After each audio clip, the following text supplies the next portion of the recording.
For today's video, we're going to be comparing how Mortal Kombat 1 on the most recent patch 1.18 performs now compared to how it did in my last performance comparison on patch 1.15. So before that, you know what to do, hit the like button, subscribe, and all that good stuff. And lastly, before we get into the comparisons, know the latest patch 1.19, which includes the nerfs to Johnny Cage and Peacemaker, among other things, still has not made its way to the Nintendo Switch. If you remember, it came out on the other consoles about a week ago. This could be good news or it could be bad news. I really don't know. I hope that it's been delayed because they've been working on fixing other back-end issues on the Switch version. I hope that's why the reason for the delay.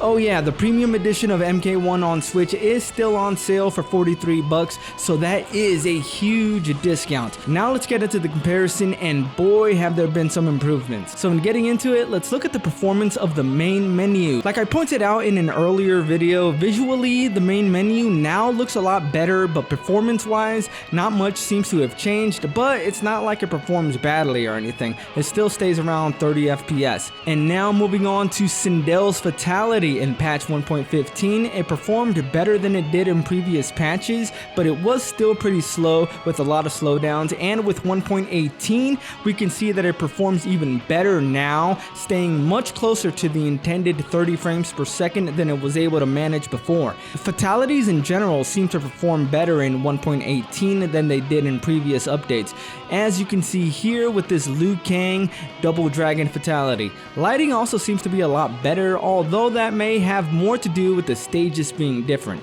Now let's get into some gameplay performance. The game targets 60 frames per second, and unlike at launch, it now does a pretty good job of staying near it.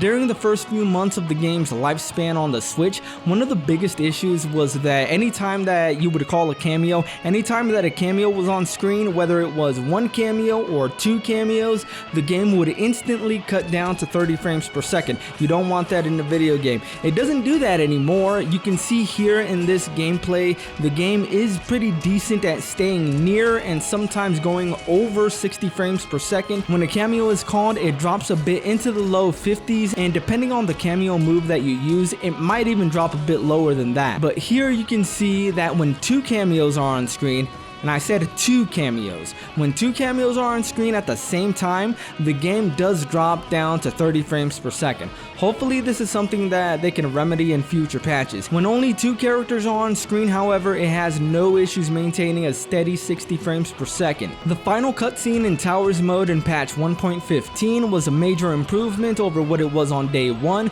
but in just 3 updates, the performance for this cutscene in 1.18 is already way better than it was in 1.15. It's so much faster now. It does a much better job now of staying closer to 30 frames per second, where before it was routinely dropping into the low 20s. Another thing to know is that Serena's hair was finally fixed. She used to always have a pretty noticeable bald spot in this cutscene, but now that's gone. And if you're new to this game or MK1 on the Switch specifically, just so you know how big of an improvement this is, let me play for you the original final cutscene for Towers mode, what it looked like on launch day, and then we'll compare it to what it looks like now on patch 1.18.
So in conclusion, between patches 1.15 and 1.18, the game has seen numerous performance enhancements, fatalities perform better, the game in general just performs a lot better, and cutscenes, areas that used to drop into the low 20s or below routinely, now hover around 30 frames per second. The thing with the cameos still needs to be sorted out, but when you compare it to what it was like in the early patches, particularly on launch day, it's really a night and day difference. It's so much better now. A big issue with the game was the player base was really low for a while on the Switch, but in recent days I've seen a whole lot more players coming on. I recorded a crap ton of matches yesterday and I'm going to start uploading them tomorrow, so stay tuned for that. Again, a reminder is Mortal Kombat 1 for the Switch is still on a big sale right now for about another week.